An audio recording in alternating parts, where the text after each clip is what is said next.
Hi mga idol! Bago tayo magsimula, isang paalala muna.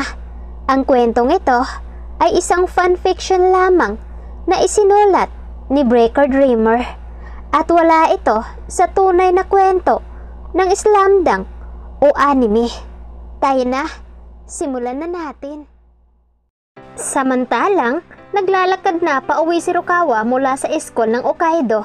Routine niya na ang pumasok at umuwi ng mag-isa at sobrang nabobore siya kapag ganon. Minsan niya rin naman nakikita ang mga kaibigan ni Sakuragi, kaya doon lamang nagkakaroon ng time si Rukawa para sa sarili niya. Imbis na dumiretso sa bahay si Rukawa, tinungo niya ang daan patungo sa pinagtatambayan ngayon nila Mito. Magmula kasi nang kunin si Sakuragi ng kanyang lolo, ay naisipan ng mga kaibigan ni Sakuragi na sa bahay na lamang ni Sakuragi pansamantalang manirahan.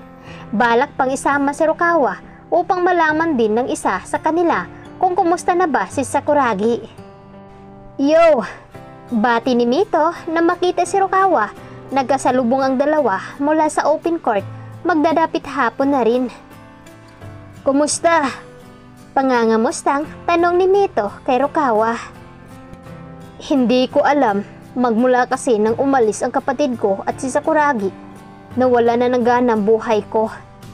Saad ni Rukawa kay Mito. Ngumisi si Mito sa sinabi niya, sabay tapik nito sa balikat.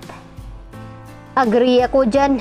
Napagplanuhan nga naming apat na dalawit si Sakuragi sa susunod na linggo para na rin kumustahin. Mag-anim na buwan na magmula nang umalis siya dito. Sobrang miss na miss ko na ang gunggong na iyon.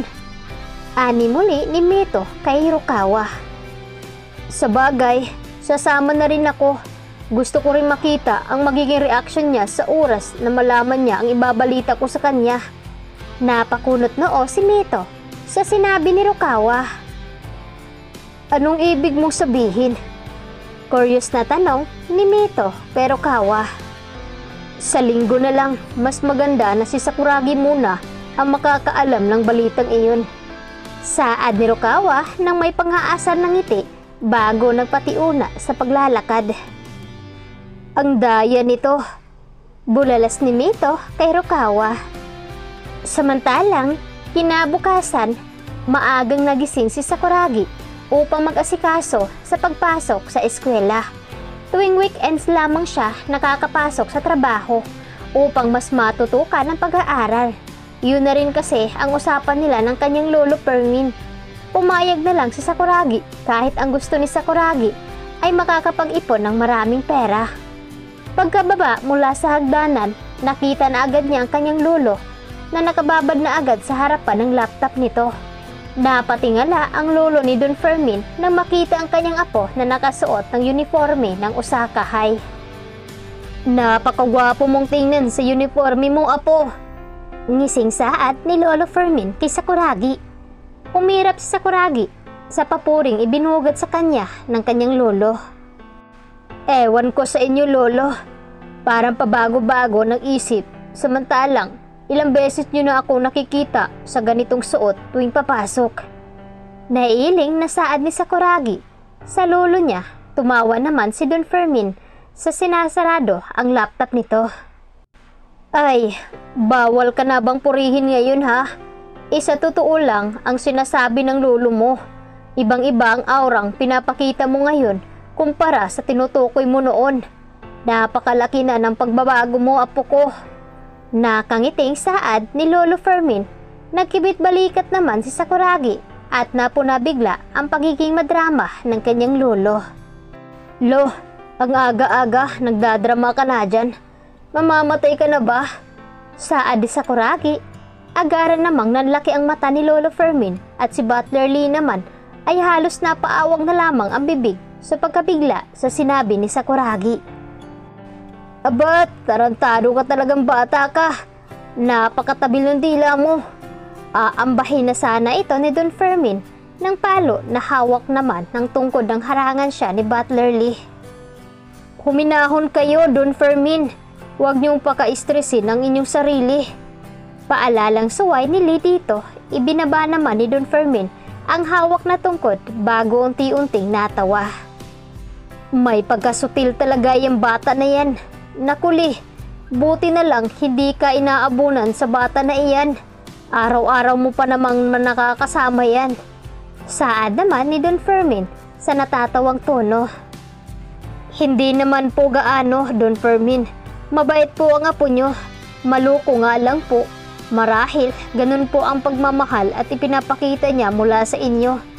Saad ni Lee kay Don Fermin. Tumingin naman si Don Fermin sa apo na may pangaasar.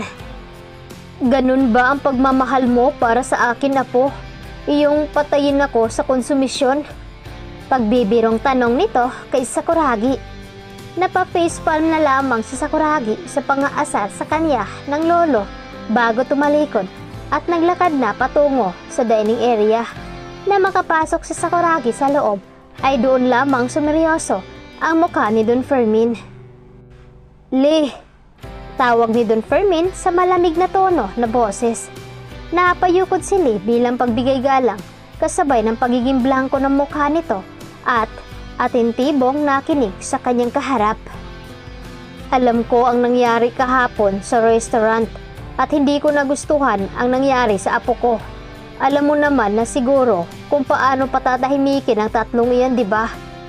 Yumukod muli si Lee kay Don Fermin bilang pagbigay kasiguraduhan na alam na nito ang kanyang gagawing kilos. Naiintindihan ko, Don Fermin. Makakaasa po kayo na hindi po makakalabas lahat ng mga nalaman nila. Alam ko naman pong pinoprotektahan nyo lang si Sir Sakuragi. Ganun din po ang intensyon ko.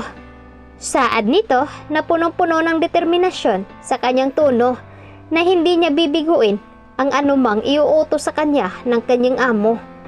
Tumango naman si Don Fermin sa naging saad ni Lee. Tuwang-tuwa ito na sobrang mapagkatiwalaan talaga ito sa oras na kilalanganin nila. Mabuti naman, ayoko lang malaman ulit na kinakaya-kaya na lamang ang apo ko. Ganun-ganun na lang. Hindi na ako papayag na may mangbubuli pa sa kanya.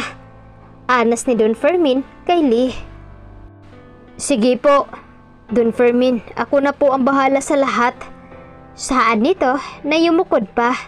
Maya-maya pa ay dumating na si Sakuragi mula sa dining area. Marahil mabilis lamang nitong tinapos ang pagkain ng agahan para makapasok na ng maaga sa eskwelahan. Lo, aalis na ako. Huwag niyo po sanang pabayaan ang sarili niyo. Mas mahalaga ang kalusugan kaysa kayamanan. Kaya mas makakabuti magpahinga din kayo kahit ilang oras lang. Pagpapaalalang saad ni Sakuragi sa lolo na makita niya muli itong nakatutok sa laptop. I know, apo, huwag mo na akong pagalitan pa. Alam naman ni lolo kung nasobrahan na ba siya sa trabaho. Ikaw ang mag-iingat, papasok ka na naman ng walang bantay. Napakunot noo si Sakuragi sa sinabi ni Don Fermin. Lo, binabalaan ko kayo. Huwag na huwag niyo akong pasusundan sa tauhan niyo dahil sisiguraduhin ko na magugulpi ko ang mga iyan. Please, magtiwala na lamang ho kayo sa akin na hindi ako mapapahamak. Ako pa ba? Ngising pagmamayabang na saad ni Sakuragi. Nailing naman ang lolo at pagkuway, kinaway-kaway ang kamay sa ere na parang sumusuko. Okay, fine. Basta ang bilin ko, huwag na huwag magsisinungaling. Tumango si Sakuragi at bahagyang napatingin kay Lee na nakayuko pa rin. Oo na po, ang kulit nitong matandang to. Saad ni Sakuragi, inis namang yumukod ang lolo ni Sakuragi at kinuha ang tsinilas. Tumatawa naman agad na pumasok sa kotse si Sakuragi. Ngumisi siya dito at kumaway. Love you, lolo. Huwag magpakapagod. Saad ni Sakuragi bago inutusan si Lee na umalis na sila. Pagka-start ni Lee ng engine ng kotse, agad na lamang lumamig ang atmosphere sa loob ng kotse. Naramdaman iyon ni Lee at ang pagbabago ng mood ni Sakuragi. Lee, umamin ka nga sa akin. May sakit ba ang lolo ko? Seryosong tanong ni Sakuragi kay Butler Lee. Po, wala pong sakit ang lolo nyo. Maniwala man kayo o hindi, walang sakit si Don Fermin. Saad ni Lee sa diretsong boses. Pinagmasdan pa siya ni Sakuragi kung nagsisinungaling ba ito o hindi. Sigurado ka ba? Para kasing may kakaiba akong nararamdaman sa lulo ko. Saad pang muli ni Sakuragi, pero tanging pagbigay ng assurance lamang ang ibinibigay ni Lee kay Sakuragi na healthy ang kanyang lolo Fermin. Ilang minutong katahimikan, akala ni Lee ay buong biyahe patungong school ay magiging tahimik si Sakuragi. Ngunit hindi, may tinanong ulit ito sa kanya.